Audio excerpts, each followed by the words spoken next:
ستكون لديه فرصتين على الأقل من أجل إثبات نفسه وتقديم نفسه للدوريات الأوروبية والأندية الكبيرة في القارة العجوز من أجل التعاقد معه. نادي بارادو عادل بولبينا قرروا اختيار المشروع الملموس على المشروع بعيد المدى بالاحتراف في أوروبا. أغلى صفقة انتقال للاعب جزائري من البطولة الوطنية في التاريخ بحوالي 7 مليون أورو. عادل بولبينا إلى الدوري القطري من بوابة الدحيل بعقد يمتد إلى سنة 2030، وسيلعب تحت قيادة الناخب الوطني السابق جمال بالماضي. نادي بارادو عادل بولبينا قرروا اختيار المشروع الملموس على المشروع بعيد المدى بالاحتراف في أوروبا، ولكن من يرفض عرضا ب7 ملايين يورو وراتب ب150 ألف يورو شهريا في الدوري القطري؟ ولا أحد يلومهم على هذا الاختيار. بدون مبالغة عادل بولبينا نصب نفسه واحد من أفضل اللاعبين الذين ظهروا في البطولة الوطنية ربما خلال السنوات العشر الأخيرة. كل ما يشتهيه قلبك، لاعب مهاري، لاعب هداف، لاعب يقدم تمريرات حاسمة،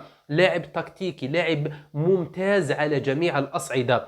أسال لعاب الأندية الخليجية ومن بينها الدحيل وعدة أندية أوروبية، لكن الجانب المادي كان له الفيصل في عملية انتقاله واختياره أين سيحترف وأين سيلعب. السؤال المطروح الآن: هل عادل بولبينا سينجح في الدوري القطري؟ وهل سيتطور بشكل كبير؟ وهل سيصل ربما لذلك التطور الذي من الممكن أن يصل إليه في أوروبا؟ التطور في الدوري القطري صعب جدا، لأن الدوري ليس بذلك الدوري التنافسي وليس بذلك الحجم الذي نجده في الدوريات الأوروبية على غرار الدوري الفرنسي أو الإنجليزي أو الإسباني. وإذا حافظ على مستواه الذي قدمه في البطولة الوطنية هذا الموسم ما كاش قده. وحتى الانتقال إلى دوري أوروبي بعد سنتين أو ثلاث صعب جدا، رغم أن الناخب الوطني السابق ومدرب الدحيل القطري حاليا جمال بالماضي أكد أنه سيسمح له بالرحيل، سيكون من الصعب جدا. ولكن عادل بولبينا ستكون له فرصة من أجل إثبات نفسه والذهاب إلى دوريات أوروبية. ستكون لديه فرصتين على الأقل من أجل إثبات نفسه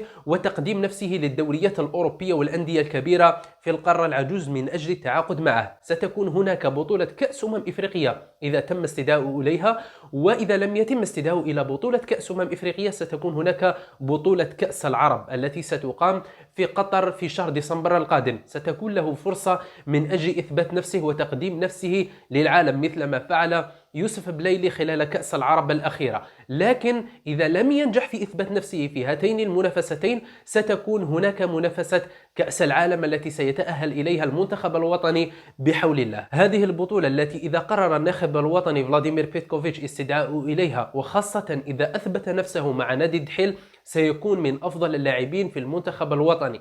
لاعب لديه إمكانياته وإمكانياته لا يختلف عليها اثنين، لكن انتقاله إلى الدوري القطري سيشكل له بعض الصعوبات من أجل الذهاب بعيدا في مسيرته. لكن كأموال وكصفقة عرضت على نادي بارادو وعلى عادل بولبينا لا يمكن مقاومتها أبدا. وحتى صفة كونك ستصبح أغلى صفقة انتقال للاعب جزائري إلى نادي آخر، هذه حفزت اللاعب على الانتقال إلى الدوري القطري. نتمنى التوفيق لهذا اللاعب مع ناديه الجديد، نتمنى أن يحافظ على مستواه الذي قدمه مع نادي بارادو خلال هذا الموسم، أن يتطور ويقدم مستويات مميزة تحت قيادة الناخب الوطني السابق جمال بالماضي، وربما يأتي كشاف الأندية الأوروبية من أجل متابعته في هذا الدوري الذي نادرا ما ينتقل لاعب من الدوري القطري إلى نادي أوروبي. ولكن نحن على أمل هذا، نتمنى له التوفيق في تجربته الجديدة. نتمنى خلال كل موسم أن يتم اكتشاف لاعب مثل عادل بولبينا، فإذا تم خلال كل موسم انتقال لاعب من البطولة الوطنية بنفس قيمة انتقال عادل بولبينا إلى الدحيل القطري، اللاعبون سيحاولون إثبات أنفسهم من أجل جلب اهتمام هذه الأندية والانتقال إلى هذه الأندية القطرية والسعودية والأوروبية، وجني أموال كبيرة تساهم في رفع قيمة البطولة الوطنية وقيمة الأندية الجزائرية. نتمنى له التوفيق ونتمنى التوفيق لنادي بارادو. دمتم في أمان الله وحفظه. السلام عليكم.